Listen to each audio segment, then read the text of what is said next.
امثال کی کتاب اس کا 31واں باب، لمویل بادشاہ کے پیغام کی باتیں جو اس کی ماں نے اسے سکھائیں۔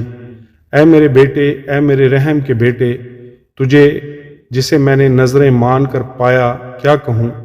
اپنی قوت عورتوں کو نہ دے اور اپنی راہیں بادشاہوں کو بگاڑنے والیوں کی طرف نہ نکال۔ بادشاہوں کو، اے لمویل، بادشاہوں کو میں خاری زیبا نہیں، اور شراب کی تلاش حاکموں کو شایان نہیں۔ مبادا وہ پی کر قوانین کو بھول جائیں اور کسی مظلوم کی حق تلفی کریں۔ شراب اس کو پلاؤ جو مرنے پر ہے، اور میں اس کو جو تلخ جان ہے، تاکہ وہ اپنے پیے اور اپنی تنگ دستی فراموش کرے اور اپنی تباہ حالی کو پھر یاد نہ کرے۔ اپنا منہ گونگے کے لیے کھول، ان سب کی وکالت کو جو بے کس ہیں۔ اپنا منہ کھول، راستی سے فیصلہ کر، اور مسکینوں اور محتاجوں کا انصاف کر۔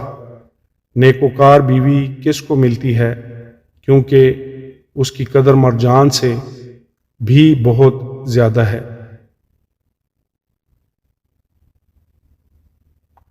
اس کے شوہر کے دل کو اس پر اعتماد ہے اور اسے منافع کی کمی نہ ہوگی۔ وہ اپنی عمر کے تمام ایام میں اس سے نیکی ہی کرے گی، بدی نہ کرے گی۔ وہ اون اور کتان ڈھونڈتی ہے اور خوشی کے ساتھ اپنے ہاتھوں سے کام کرتی ہے۔ وہ سوداگروں کے جہازوں کی مانند ہے، وہ اپنی خورش دور سے لے آتی ہے۔ وہ رات ہی کو اٹھ بیٹھتی ہے اور اپنے گھرانے کو کھلاتی ہے اور اپنی لونڈیوں کو کام دیتی ہے۔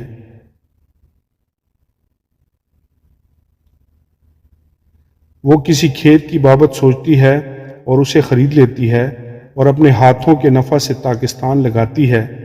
وہ مضبوطی سے اپنی کمر باندھتی ہے اور اپنے بازوؤں کو مضبوط کرتی ہے۔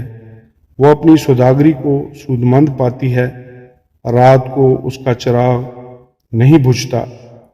وہ تکلے پر اپنے ہاتھ چلاتی ہے اور اس کے ہاتھ اٹیرن پکڑتے ہیں۔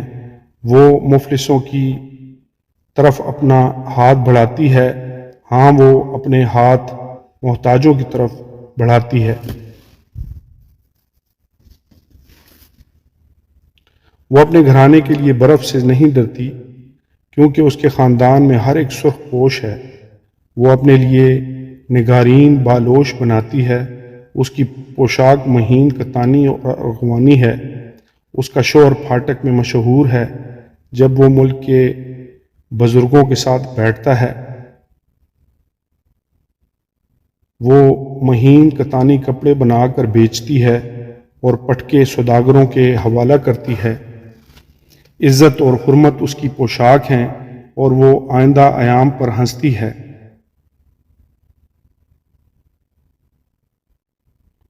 اس کے منہ سے حکمت کی باتیں نکلتی ہیں، اس کی زبان پر شفقت کی تعلیم ہے۔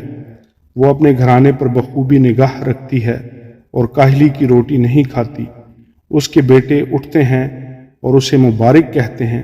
اس کا شوہر بھی اس کی تعریف کرتا ہے کہ بہتری بیٹیوں نے فضیلت دکھائی ہے، لیکن تو سب پر سبقت لے گئی۔ حسن دھوکہ اور جمال بے ثبات ہے، لیکن وہ عورت جو خداوند سے ڈرتی ہے ستودہ ہوگی۔ اس کی محنت کا اجر اسے دو اور اس کے کاموں سے مجلس میں اس کی ستائش ہو۔ خداوند کے پاک کلام کے پڑھے اور سنے جانے پر اس کی خاص برکت ہو۔ خداوند کا شکر ہو۔